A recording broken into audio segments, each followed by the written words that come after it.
I didn't have it on. Everyone, this is Juanita Mays. Juanita Mays is an artist slash poet raised in McCullough Creek in the Appalachian foothills of southern Ohio. In the first grade, she read and did homework by the orange flicker of a kerosene lamp. She belongs to the Ohio Poetry Association, OPA, and the Phoenix Writers Poetry Group. Mays has been published in numerous literary journals, including the OPA Anthology, Everybody Stops and Listens, National Federation of State Poetry Societies, Encore, Kentucky Poetry Society's Pegasus, and Pine Mountain Sand and Gravel Anthology, Quarried. The poet has self-published 2 chapter books, Dog Dreams by the Fire and Layers, and her daughter, Lillie Ann Teeters, co-authored Pickles, Prozac, and Watermelon Ice Cream. The poet/artist currently has watercolors on display at Row House Gallery at 211 Main Street, Milford, Ohio. Everyone, Juanita Mays. Thank you very much. Oops, wait a minute. Okay. Okay. Well, I'm going to start by introducing myself with a poem. And I don't have my glasses. Well, But they won't be strong enough. I might have left them. No. what'd you do? Thank you. Thank you, thank you. You have to be kind, she's 80. This is a sestina, and I've done a few. They're not really fun to do, but this worked, I think. The girl from McCullough Creek. The girl was flat-chested as a fence picket. They called her string bean. This is my introduction. I got She was rowdy as McCullough Creek in flood. New water roiling swiftly down and down over the rocks to carve her profile on tomorrow's stone. She fetched brown eggs from the low-ceilinged chicken house, played hide-and-seek around innocence and a crooked apple tree. Ollie, Ollie, and come free.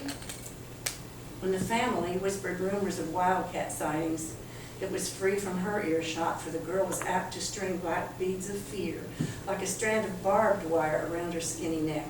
Strange that she had no fear of water, of climbing branches high, or to skin the cat on low limbs of the tree she had found easiest to carve on summer day. Oh, to carve. On summer days, she thrilled to carve a secret love's initials into bark-free furrows and wade with minnows ankle-deep in slow water. She swam deeper, black hair in strings that dripped down her back, rivulets of water sun-absorbed on the giant sandstone rocks around her. When summer blew into autumn's orange, brown pumpkins sat on the porch, her tingling fingers ready to carve triangle eyes, nose, and a toothy grin.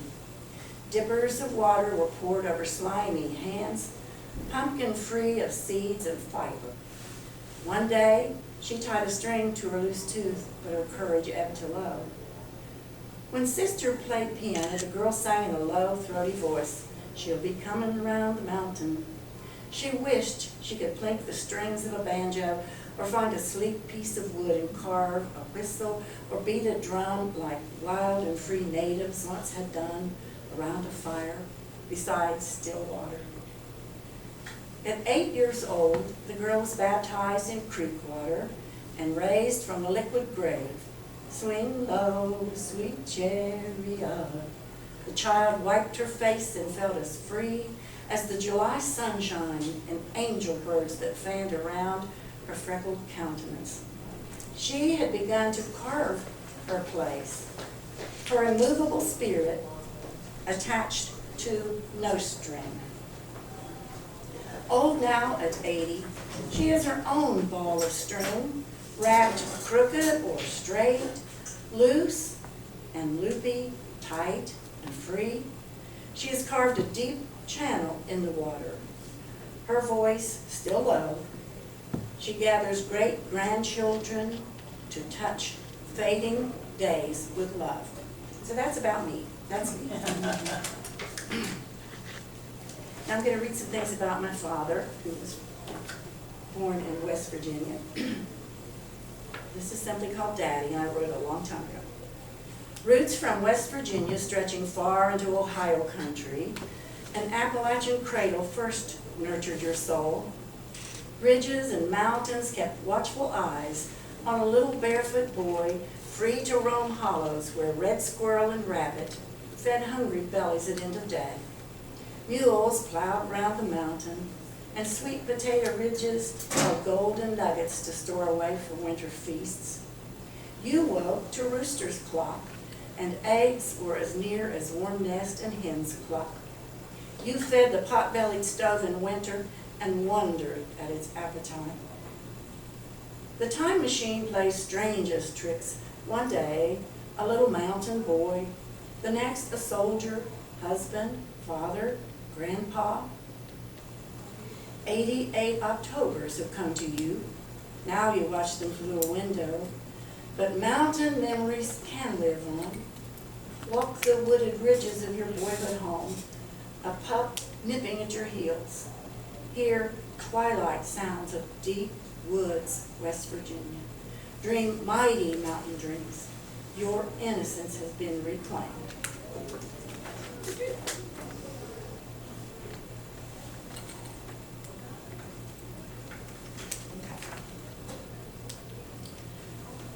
Beneath green moons. From the greens of Ireland, Scotland, and Wales, clans transplanted west, warmed by the rose-ribbon sky of a new sunrise. Through nasal timbre of vowels, ballads sung in steerage, survived the bellies of Atlantic crossings. Bluegrass music crawled up and down the mountains and foothills of Appalachia. Bows wind our stories across catgut fiddle strings. Cloistered with the whippoorwill, ancestors sang the sounds of train whistle longings. Beyond the trestle and before the moon, sunset dropped her burgundy towel, and tree frogs harmonized in a new green song.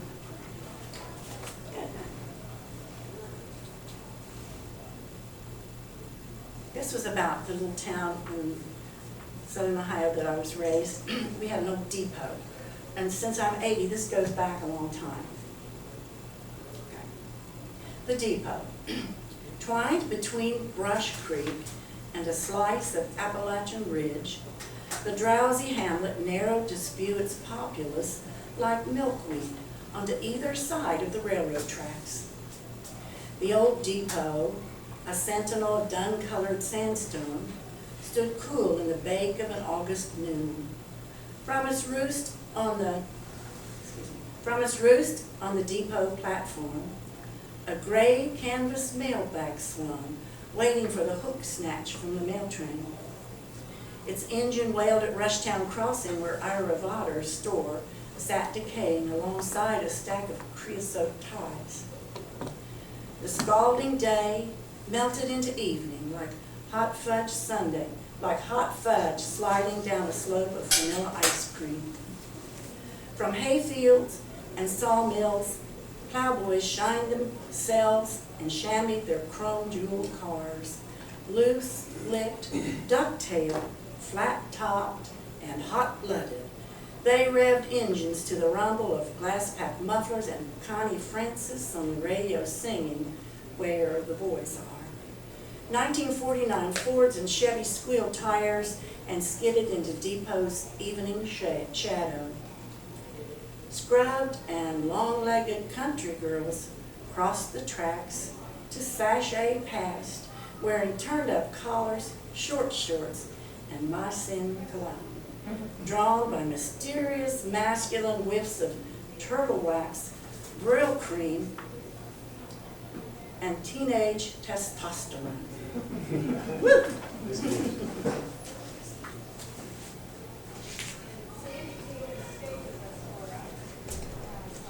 Okay. This was a challenge. We were supposed to, well, I think I gave the challenge, but in one of our workshops, we were supposed to put, right, what do I see in that deer, what do I see in that wrinkled face? And so this was what my thoughts were. What do I see in that dear wrinkled face? And it's a prose poem. It looks like prose on the page. I see Mother melting away like a candle burned too long into the night. A stub, pooled and puddled, wrinkle covering wrinkle in the meltdown. Lines run into each other, melt to expose the little girl's spirit inside.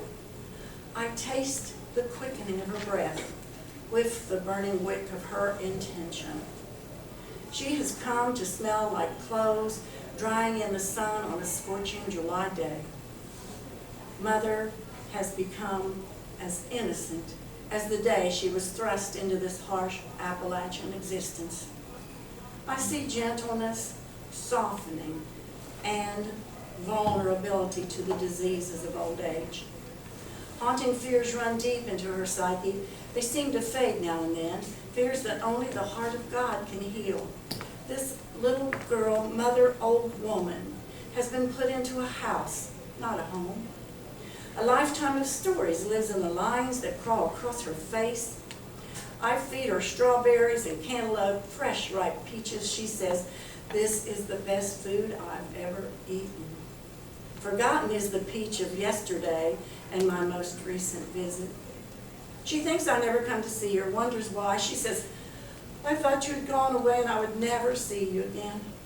I kiss her soft cheek and sing little made-up songs. We laugh. We sing hymns, and her voice wears wrinkles too. I whisper prayers in her ear. She says that she forgets to pray. Then we sing more mischievous songs with silly, dirty words. We are alive in this instant and skip across her wrinkles and mine. She says she dreams of her mother, that Grandma seems near and she aches because she cannot reach her. Mother says she thinks she comes very near to dying. I promise her it's okay to go whenever she and God are ready. I tell her I'll be coming soon, and if she goes first, she should make up a room for me. I share that I think I'll need a little pull to get there, and ask her to put in a good word for me. She laughs and says she'll do her best. When I ask her to hug Robbie and Daddy for me, she responds, "Oh boy, I sure will." When I leave, the memory of my visit fades into a forgotten wrinkle of Mother's time. When I return again, she'll say, "I'm so glad to see you. Where have you been? I've been worried to death. I thought you'd gone away somewhere and I would never see you again." And I kiss her cheek.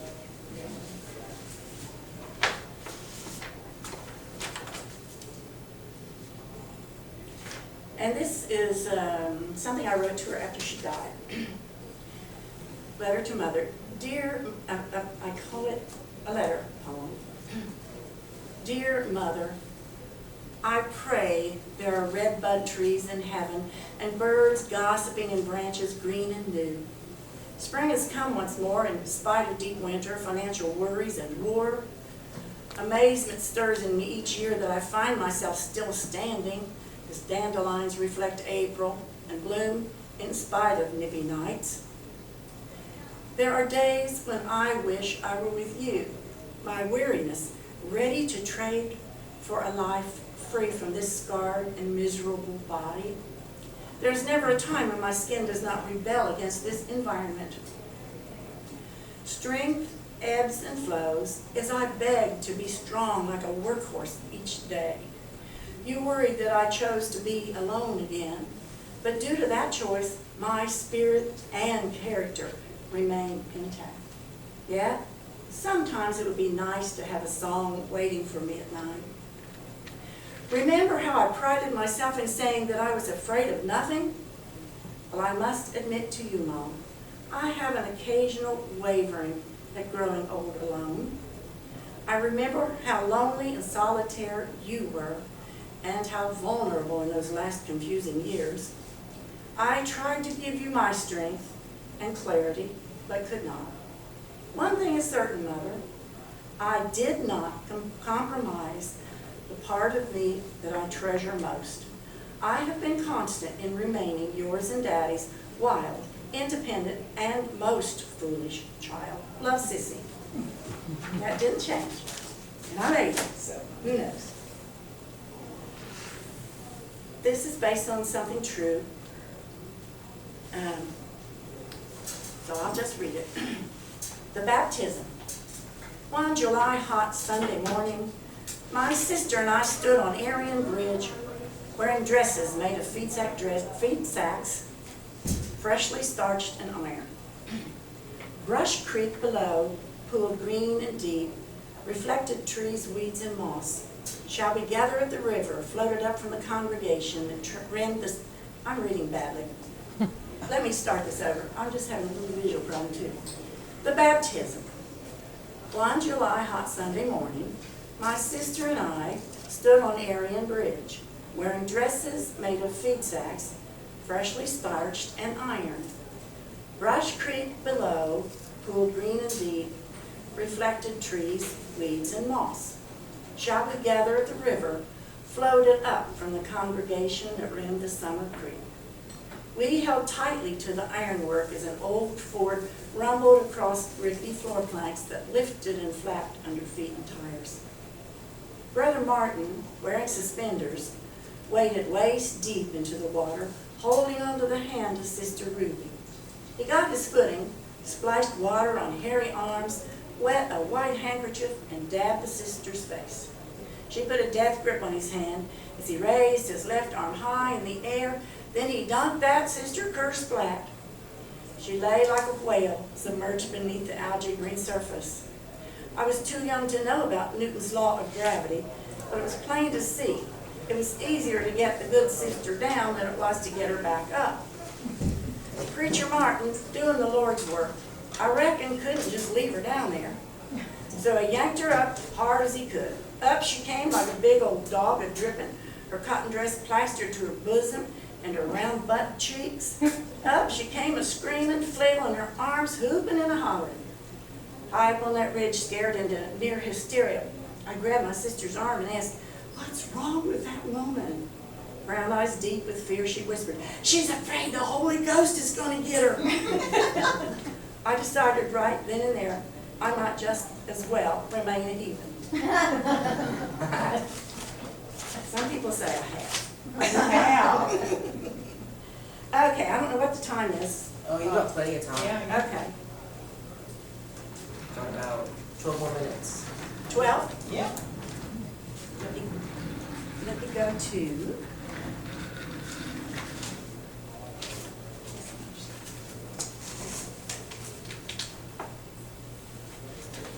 So I'm going to read this for Lily since she came in. All right. Now you remember this. Days. Be Remember, I'm afraid. 80. Lily, Be very afraid. when I die, place vanilla wafers on my eyes, paint my toenails metallic green, lay me out on the ironing board, bare feet and legs dangling cold over the end. Mail invitations to my wake with postage due, and collect a cover charge at the door. Throw Epsom salts like rice at a shotgun wedding, give Bee Gees lessons, and sing "Oh Promise Me," and wake up little Susie in a lively falsetto. Send bouquets, lush with wild onion and stinkweed, and feed the poets and calico cat sunflower seeds, pink lozenges, and sauerkraut dumplings. Line up coyotes around me to howl, frightening Republican sinners and Democrat fools, including that big-eyed man across the street, and all under a toothless midnight moon. Call my friends in Arizona and Arkansas, then call complete or incomplete strangers in Alaska and Alabama. Strap me onto that old ironing board, an iron cord wrapped around my chest, roll me down the middle of Main Street in Milford, stopping in front of the funeral home. Prop me up on that pretty front porch, ring the doorbell, and run like hell. Remember I will that. do it. Yeah, I'll help you. No worries. These are all about my heritage. That's what I wanted to do. You are at the Appalachian Heritage. Exactly. Oh, well, you think it's appropriate? I think it's just a little. Okay, I'm seeing a theme here. It's kind of getting old. The creek. What if I had never wandered McCullough Creek in noonday sun, free as silver minnows, quiet as a water snake tucked between slices of sandstone. What if I had never slid down slick rock, cotton panties mud-stained, 40 pounds of girls splashing deep to cool the afternoon? What if I had never caught baby crawdads half an inch long to inspire poems with poppy seed eyes and soft wriggling legs that tickled my pink wrinkled palm? What if I had missed that day when I backstroked, floated there long and lone in blue-green deep, haloed by the sun, where nothing existed except trees, sky, and wild, my breath rising and falling in silent rhythms, the day I became fluid and held all things.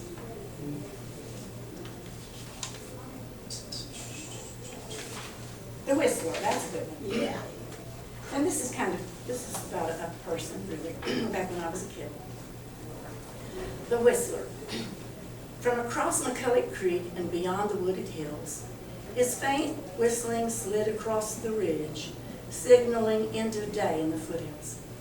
He pulled the mood in and down and close, like the lowering of a window shade, and chased the slanting shadows into twilight. Tomorrow never comes, whistled blue and sweet and lonely. He poured his soul into song, homing from the quarry, nearer and nearer and clearer than spring water. His tones winded through the darkening woods. The whistler's footfall hit the hollow, crossing the creek bed, passed in front of our house, never missing a note. Tomorrow never comes, climbed up on the dusky road and slowly receded in the distance toward silence. His mountain solo inspired the whippoorwill to wail her lonesome refrain. Ancient owls hooted or screeched as the moon rose over the shed. At midnight, a pallbearer train whistled morning miles away. Her sound slipped across the reach, riding night fog into hollows where nary a train was seen. Crickets and tree frogs called from the blackness as cat screams split the sky. Before daybreak, the last pair of whippoorwills called. Wild cats and demons tucked tail inside their dens as dawn brushed fire upon the eastern rim. Once more, the Whistler walked dew paths to quarry holes. Evening waited his return to drape dusk across the land, and as nocturnal music fell, we knew without lyrics that tomorrow never comes. Time for one more? Yeah. What we got? You got. You guys still, Okay. 7 more minutes. Echoes at the window. This is one of Lily's favorites. Sniff the pine cone clean. I know. It's And my I no favorite longer was line. living, in the country, so I'm still in Appalachian County, but it was down closer to Cincinnati. January coaxes sun from clumps of gray cloud, spits out shafts of silver. Oak-branched fingers gleam, and icicles glow from a house not mine. Sparks of sunlight dance upon the drifted snow. Stillness sings remembrance, a hush song that begs me to be a poet, living in tree shadows, sprawled upon the white silk lawn, inhabiting places that exist alone in silence. I glide inside spaces between frozen branches, slide down the tall snow trunk. I lick snow from rose bush and sniff the powdered pine cone clean. I shake 100 trees at once as snowflakes fall in winter storm. Floating between ice-covered telephone lines, I listen to miles of quiet hum, track through muted echoes, walk the ancient woods. I taste the wind in pine trees, walk cold, deep trails. Silence, my oldest, dearest friend. I have come home for a while on this quiet Sunday morning, before noises gouge, before television flashes her clanging swords. Small and mighty gifts I crave, a place, space.